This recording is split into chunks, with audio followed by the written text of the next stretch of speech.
Your voice, your opinion, your community. Fact TV, free speech protected. Local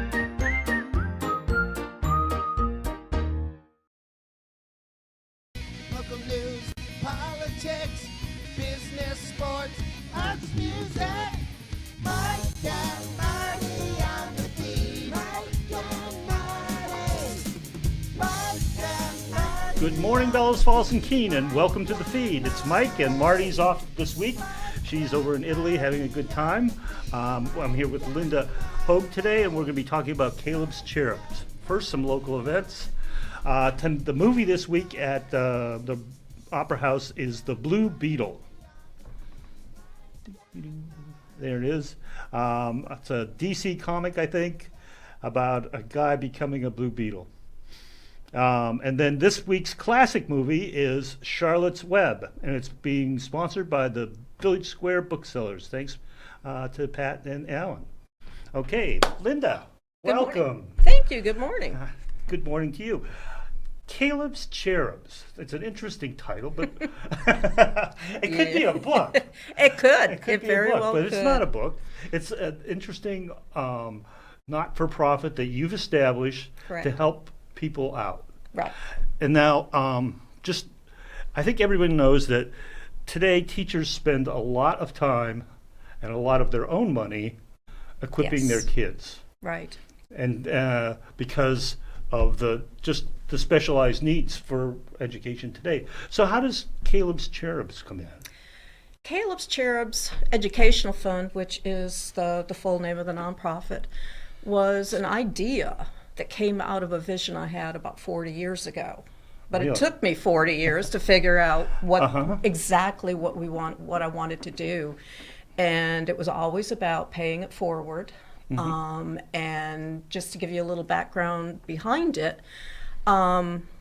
when my son was getting ready for school, I was a single mom at that point, and you hear that a lot of kids, it's expensive to get them that first day outfit or get their hair cut or get their book bag, their back to school requirements. And we ended up in a situation that we actually had another family help us out. I could not even afford his clothes. So they had me go to Kmart and lay away whatever we wanted for the first day, shoes included, took them the receipt, and they paid for the clothes. And I didn't feel like a mom that I could take, it was horrible for me to have to take charity, so to speak, just to send my kid back to school. And throughout that, I also discovered that he was not necessarily one that liked the regular classroom of where you listen to a book, you read a book, or you follow a whole classroom curriculum. He was like a standalone. He was too bored with that. And it took until 9th grade for a science teacher, to figure out that when she introduced him to something to do with science, he blossomed. Oh, really? He blossomed. It was like, no classroom for me. And so fast forward 40 years, it became very apparent a couple of years ago that kids are having a lot of problem being bullied. A lot of kids are having problems getting the back to school needs that they should have. They feel different. They go back to school the first day, and maybe they're the only ones going in with a pencil, where every other child is going in with these phenomenal backpacks, and they're loaded, to the gills, and it's kind of not fair. Yeah. So that vision came around to be, we wanted to be a group that would take care of these children, that would help the teachers that are having to pay out of their pockets to put the extra needs in their classroom or materials that they need to teach the kids. And that's not fair. Teachers are being paid to do their job, but they're also having to take their pay to help educate the kids. So fast forward, long story short, we are now providing fully stocked backpacks, such as what's laying right here, Like this. to kids going back to school. We just helped 3 classrooms. One classroom in particular, we set them up with a STEM and STEAM curriculum. So she works with behavioral children. So when they spend time with her, she gets to talk to them about their feelings. You know, wow, okay, how come you're in here? What did you do today? And the kids need a chance to express their feelings. They need to be able to talk about them without feeling they did something wrong, or without feeling, you know, what happened to me? Why Without did this? prejudice. Yeah. And so this classroom in particular, we stocked with a brand of stuffed animals and stories called Slumberkins. And Slumberkins are stuffed animals. They're like a sloth. One's called Hammerhead, and literally is a stuffed hammerhead. But they come with books that you can hug onto the animal, but the book will help you understand why you felt the way you did today. Or if you're scared, why are you scared? What are you scared about? And it's a teaching process and a learning process. So those help the child to open up or to understand it's okay to be different. And then the other end of that is Legos. We fully support Legos, and I was absolutely thrilled. I've seen over the last week that Legos are now coming out with certain STEM and STEAM Lego sets, specifically for the classrooms or home teaching. So that's kind of what we're all about. We're for the teachers. How did you research the all of these things? It sounds like you've really done a lot of work as far as getting in depth and figuring out. You're not just giving somebody a ruler and a pencil. You're exactly. We want all of these kids to have the chance to learn at their level, at their speed, and this is where we want to work with the teachers.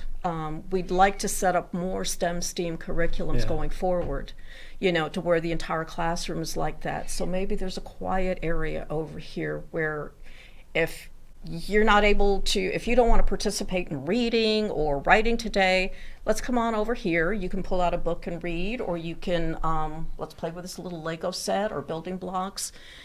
Kids need the chance to use their fingers. And everybody all of a sudden is all about fidget strips and fidget toys, and I wish they'd have run when I was back in school, but it's not only fidget. They need to learn to do something with their fingers and their hands, not just fidget, but build something, create something, use your imagination, you know, bring it to life. As an aside, my daughter is a structural engineer, and when she needs to decompress, she builds things with Legos.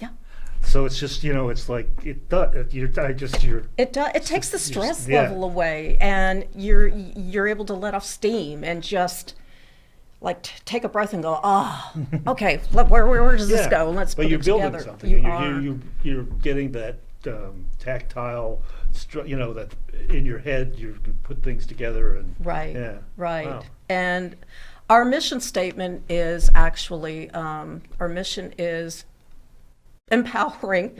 Had to blank there for a moment. Empowering diversity, equality, inclusion, belonging, and self-esteem through education. And the education to help them develop that is the important part. We believe, anyway. And you had asked about the research. How do we come about learning all these things? One of our board members is actually a kindergarten teacher. And she has demonstrated in her classroom that these various activities or diversions or quiet times have actually helped the kids. The kids come in on the first day and they're like, "Whoa, vacation! No, I want to go back to vacation. I don't want to come to school." And so you're taking that like anxiety of coming back to school, but you're also taking the separation from the parent. You know, it could be their kindergarten year and the first day they're away, and you're taking all that rolled into one ball and forming that ball by the end of the year into a future human being that, you know, could someday hopefully wants to learn. Hopefully wants to learn. And that's what we're here for. So would you say your emphasis is on like the younger kids, or are you spreading out, or? We are, right now we're starting on the younger kids. Yes, as we grow and our coffers grow, we do want to spread it out to every age, every child in school, kindergarten to senior, to graduation. Right now we since we're small and beginning, we decided to focus on the younger ones, the ones just starting school or just recently in school for a couple of years, so that we could build data, we could build history, and for the programs to show how they work, that what we're thinking really does work, so that we can use that information going forward to write grants. Good. Grants, I wrote 6 this past year. Well, I spent a lot of time. Yeah. My brain was on overload, but it taught me a lot. It really taught me a lot. Sure. And being new and having no history, and our balance statement at the end of the year was $1,000. How did it get there? Well, we had a couple people, fund us to get us off the ground. And so, without any history or anything, obviously those 6 applications were denied. But being able to measure a program, show how much cost goes into it to make this happen, and monitor the child from day one until the end, and see their difference in what of all these STEM and STEAM materials were involved. How did that help, or how didn't it? So that we can tweak it if we need to, or change up a little bit. So that's what we're wanting when we work with a classroom fully, like we're doing with this one in Brattleboro. She is going to measure the children, the progress, the whatever works, and we will have all that information at the end of the 24 school year, and be able to take that and put it into writing to help with some of these grants. Wow. And it will also help us going forward to provide more, provide less, provide different. So that's where we're going. So you use the term STEM and STEAM, and I don't know if everyone knows what that is about. STEM, they're abbreviations. STEM is science, technology, engineering, mathematics. STEAM is the same thing, but with arts included. So there's also a big problem with arts going on right now in schools. The art programs are not being funded well. Some of them are having to close, and I don't think that's right. If the child, arts could be band, choir, drawing, art class, dancing. Anything that has to do with arts is where that comes in. So you could even use Legos to some point with the STEAM, because you can create art. Yeah. But we want to support the kids that want to get out there in front of the camera, or in front of the high school, grade school, and dance or sing, or that's how they learn. And express themselves in alternative ways. Absolutely. Do you think it's maybe standardized testing has caused that sort of it drives people toward that and away from the arts? I do, because they have to spend they're being measured by the test. Exactly. So I think, or we think, they should be measured by their capabilities, by their talents, by their minds. I'm not saying the school curriculum is not correct. It absolutely is needed. They do need to learn history, and they do need to learn mathematics. But as far as standardized testing, case in point, all somebody had to say to me when I was in school was, "We're having a test tomorrow." Guaranteed I'd fail it. Really? Test was a 4-letter word, and it was not a good word because I would just freak out. And I knew the answers. I studied, and my mother pulled her hair out because I guess I wasn't studying enough. And I'm like, no, test is a bad anxiety word. Yeah, it's a very high anxiety, and a lot of people don't realize that. And when I finally started talking about it, it's like, oh yeah, I had the same problem too. Oh, I wish they would stop doing tests. So it's real. It's real, and children today still feel the same. They can absorb the information and they can remember it, but you tell them to put that down on a piece of paper, or oral, or ABC, whatever. They're all the above. It's all difficult. falls apart. Yep, Yeah. it's very difficult. Well, I guess my next question is, how can we help? Well, Oh, we'd love all the help we can get. Right now, we are our funding only comes from fundraisers and donations. More recently, we had our first annual online auction for July was National Make a Difference for a Child Month, for Children Month. So we held a first annual online auction, which we're going to now do every year in July to recognize that month and to, put children in the focus. We also have another one at the end of the year where we do a meet and greet with Santa. Oh. And we have like an online Christmas basket raffle, bidding, whatever you want to call it, and we have a few things in there. So people need to get to your website. People do need to get to the website. And I don't know, do we have that up? Here we go. Because I've been to the website and it's quite good. I mean, thank you. I don't know who created it, but they did an amazing job. We'll leave that between you and me. We've tried to get any information anyone could ever want. I think is it's on really that well website. Done. It tells a lot about it really gets to the point of what you guys are doing. Yeah. And but that is the main way people can get to you to give you donations. The main way, yes. There's several options on there for donations, and if you do not want to use the PayPal, credit card system, anything like that, a check is perfectly fine. We still take cash and checks. So, and there's addresses on there where checks could be mailed to or whatever.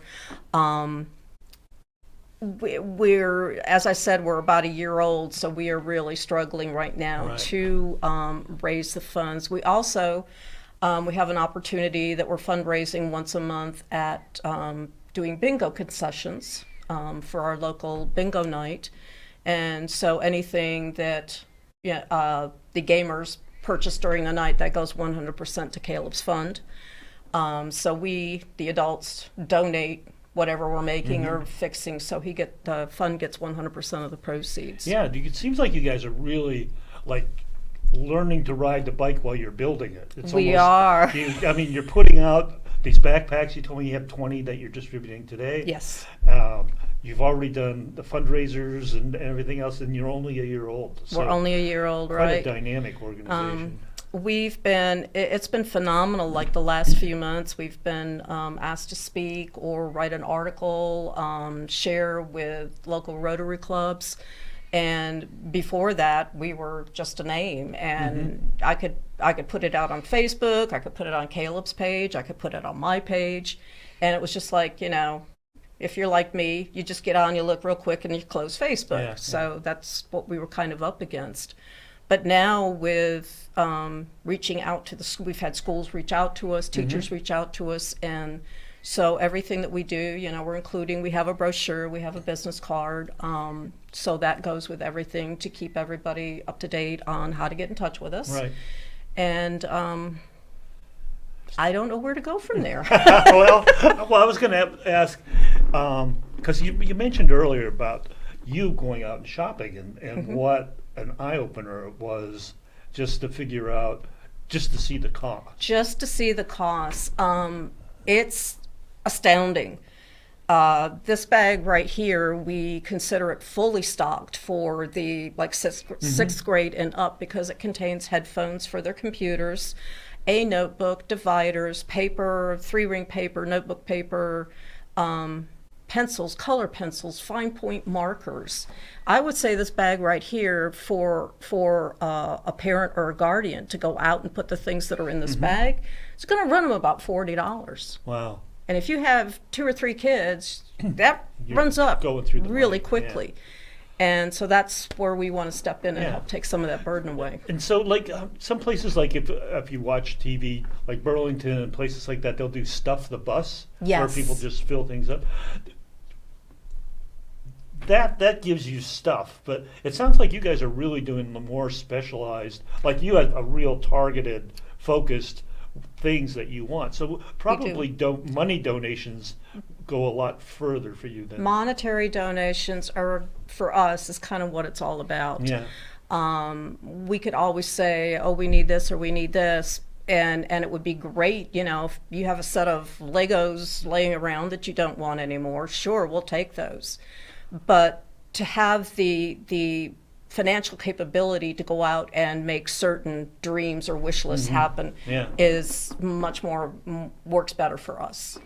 Good. And from the receiving side, how do you get requests, and how do you know which is going to be where are you going to put your donations next? Yeah. One of our board members actually works for one of the school districts, and the two teachers that we have recently helped with just supplies that they needed came through the grapevine through there. Yeah. The teacher that we were really working on her classroom, she actually went on Facebook and asked for some help, I'm doing this and I'm doing this, and it costs, and if I put a wish list out here, if anybody would like to fill one of the items. And so I reached out to her, told her who we were, and met with her, and it was ironic. It was like it was a really meant to be meeting, because her dreams were our vision. Oh, and nice. What we want to do, the whole program. Right, so we have actually outfitted that classroom with a mini fridge and a small microwave, so that when the kids are hungry, they can just go over there and get a beefaroni, pop it in the microwave. Because if kids' tummies are rumbling, that's the only thing on their mind. They're not going to pay attention to what you're saying. So we believe in supporting them fully. Right down to eating. That's another outside the box thing I wouldn't have thought you would be doing. But well, a lot of the schools, we started our focus was like on equity focused schools, which are Title I. They receive funding from the government, but maybe 40% or so. And lately the numbers have been dropping. And in those equity focused schools, you do have the families that cannot afford everything, and we don't want to single them out. That's why we want to do everything for everybody. And we even have a spare clothes closet for the younger kids. So if kids need clothes, right now we have a few jackets and gloves and hats for the winter and T-shirts. And so we're getting that kind of put together and built up. So that will be our other offer. So we will come full circle. That's great. Yeah. Well, we have about 3 minutes left. Okay. What points have we missed? Have we missed anything you wanted to get out today? Boy. Who was Caleb? Caleb. Let me see if I can do that in 3 minutes. Caleb was my little dog. He was ours, my husband's and mine, but he was mine. He wandered into the Humane Society the day that I was in there for a meeting, and he was about 3 months old, was found running across the Dummerston Covered Bridge, and it was pretty obvious that he was not meant to be. So we took him home, we fostered him for a few days, took him back, and it was like, no, he's going to come home. So he went with me every time I traveled somewhere. He was my co-pilot, my companion, my secret keeper, my best friend. And through him, he taught me patience. He taught me empathy. And he taught me to don't ever look at anything negative. Always find the positive in something. And that is why he became the dog under the tree. And the tree with the stars, he's looking up at the kids that he's been helping, and those kids are going on in life. Someday we hope to have a bazillion stars on that tree if it can hold them. But that's who Caleb was. Well, great. Well, thank you for coming today, and Absolutely. Wish you the best of luck. Remember to give to Caleb's Cherubs. Check out their website. It's fantastic. And thank you. Reach out to me. Thank you. Yes. And that's it for this week on The Feed. We'll see you, Bellows Falls and Keene. Local news, politics, business, sports, arts, music. My God.